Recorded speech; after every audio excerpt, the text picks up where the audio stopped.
নমস্কার বন্ধুরা, আমি পামেলা। আজকে এসেছি মাত্র দুটো ডিম দিয়ে বেশ অনেক কয়টা পুরো ফ্যামিলির জন্য ডিমের অমলেট কারি কীভাবে বানাবেন খুব সহজেই বন্ধুরা বানিয়ে ফেলতে পারবেন। তো হ্যালো বন্ধুরা, কেমন আছেন? আশা করছি আপনারা সবাই ভালো আছেন আর আমরাও খুব ভালো আছি। ডিমে অমলেট কারি রেসিপিটি করার জন্য আমি এখানে দুটোই ডিম নিয়েছি। দুটো ডিমকে আমি আলাদা আলাদা করে ভালো করে বাটিতে করে নিলাম। একটাতে নিয়েছি ডিমের সাদা অংশটা আর একটা নিয়েছি ডিমের কুসুম, যেটা হলুদ অংশ আর কি। তো এইটা একটু গোলমরিচ আর লবণ দিয়ে ভালো করে একটুখানি চামচের সাহায্যে ভালো করে ফেটিয়ে নেব। এক হাতে ফোনটা আছে, ভালো করে চলুন ভালো করে ফোনটা রেখে ফেটিয়ে নেওয়া যাক। তারপরে একটা তাওয়া নিয়ে নিতে হবে। তাওয়াতে করে আজকে ডিমগুলো প্রথমে ভাজা করব। একদমই দেখুন অল্প একদম তেল নিয়েছি। দুটো ডিম দিয়ে পরিবারের সকলের জন্য কিন্তু এরকমভাবে কিন্তু ডিম ভাজতে পারেন। এখানে একটা চামচ যে সাহায্যে দেখতে গেলে হয় ডুবো চামচ, তাহলে খুব ভালো হয়। আপনাদের যদি গোল মতন চামচ থাকে তাহলে কিন্তু খুব ভালো হয়, যেটা হাতা বলে আর কি। তো এটা হাতের সামনে এখন ছিল না, ওটা হলে আরও ভালো হতো। তারপরে এই যে ডিমের যে আমি হলুদ মতন অংশ বা কুসুমটা কিন্তু ওপর থেকে এটা দিয়ে দিলাম। দেখছেন এতটা সুন্দর লাগছে, যেন মনে হচ্ছে ডিমের পোচ আর একটা গোটা ডিম, তাই না? অথচ আমি দুটো ডিম দিয়ে আজকে বানাবো তার ডবল চারটে, কিন্তু আধখানা করে নয়। লোক দেখলে বুঝতেই পারবে না এটা হলো একটা ধোঁকাবাজি রান্না। আর এটা খুব একটা বুদ্ধিমানের কিন্তু রেসিপি, যে আমরা দুটো ডিমকেই অনেক সময় চারটে ডিম তো বানিয়ে ফেলি তা আধখানা করে, কিন্তু আজকে আধখানা নয়, আজকে চারটে ডিমই বানাবো, কেউ বুঝতেও পারবে না। এই যে এবার কিন্তু কড়া নিয়েছি ডিমের অমলেটটা যে কারিটা যে রেডি করব, গ্রেভিটা, সেই গ্রেভিটা বানানোর জন্য এরকম একটা পরিষ্কার কড়াতে তারপর দিয়ে দেবো একটু তেলটা গরম হয়ে গেলে একটু সাদা জিরে ফোড়ন, তারপরে দিয়ে দিতে হবে কুচিয়ে রাখা পেঁয়াজটা একটু হালকা ব্রাউন কালার হলে ওতে দিয়ে দিতে হবে কিন্তু আদা রসুনের পেস্ট। তো আজকের রেসিপিটি খুবই সিম্পল, চাইলে আপনারা গরম ভাত কিংবা রুটির সঙ্গে খেতে পারেন। আমাদের এটা রুটির সঙ্গে বানিয়েছিলাম, এটা ডিনারে কিন্তু ভালো লাগবে, আবার লাঞ্চ টাইমেও কিন্তু ভালো লাগবে।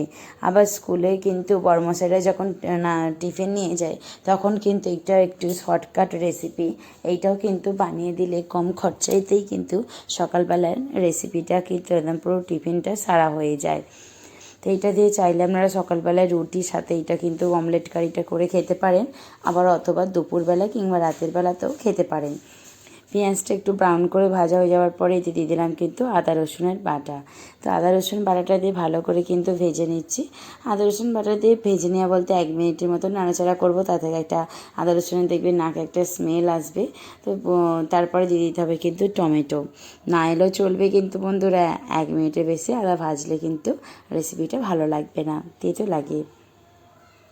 তারপরে টমেটো কুচিটা ভালো করে দিয়ে ভালো করে একটুখানি নরম করে নেবার পরে এতে কিন্তু যে গুঁড়ো মশলাগুলো আমি অ্যাড করব সেটা প্রতিদিনই আমাদের রান্নাতে লেগে থাকে, সেই যেমন লঙ্কার গুঁড়ো, হলুদ গুঁড়ো, লবণ, জিরে গুঁড়ো, ধনে গুঁড়ো, এইরকম।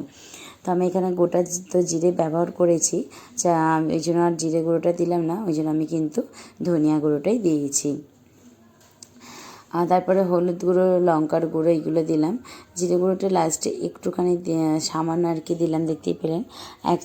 হাফ চা চামচেরও কিন্তু কম একদম। আর চাইলে আপনারা কিন্তু একদমই স্কিপ করতে পারেন। আমি ভেবেছিলাম স্কিপ করবো, তারপর ভাবলাম না একটুখানি দিয়ে দিই।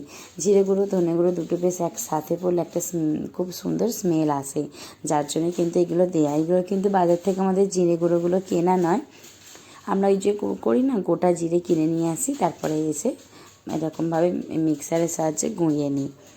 তারপরে দেখতে পেলেন ভালো করে কিন্তু মশলার গা থেকে তেলটাও ছেড়ে দিয়েছে।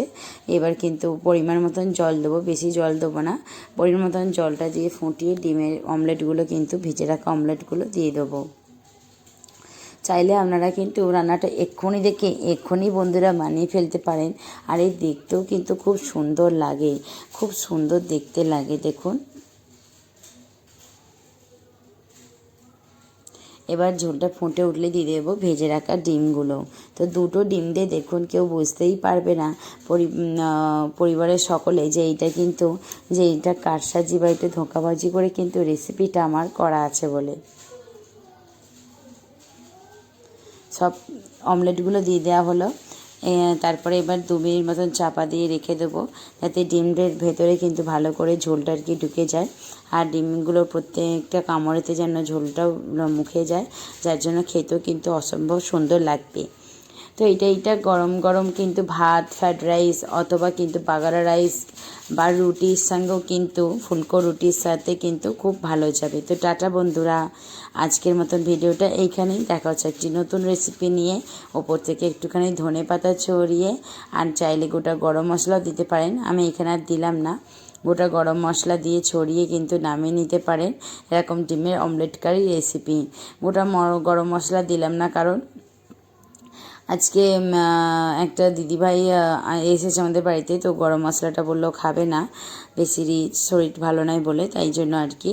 চাইলে আপনারা কিন্তু একটু ওপর থেকে গরম মশলা দিতে পারেন, সেন্টটা কিন্তু খুব সুন্দর লাগবে, আর খেতেও কিন্তু খুব ভালো লাগবে। তো চলুন আজকের মতন এখানেই, দেখা হচ্ছে একটি ভিডিও নিয়ে, নতুন রেসিপি নিয়ে। ততক্ষণ ভালো থাকবেন, সুস্থ থাকবেন, আর চ্যানেলে নতুন হলে চ্যানেলটি সাবস্ক্রাইব করবেন। রেসিপিটি কেমন লাগলো, ধোঁকাবাজির এই রেসিপি অবশ্যই কিন্তু জানাবেন।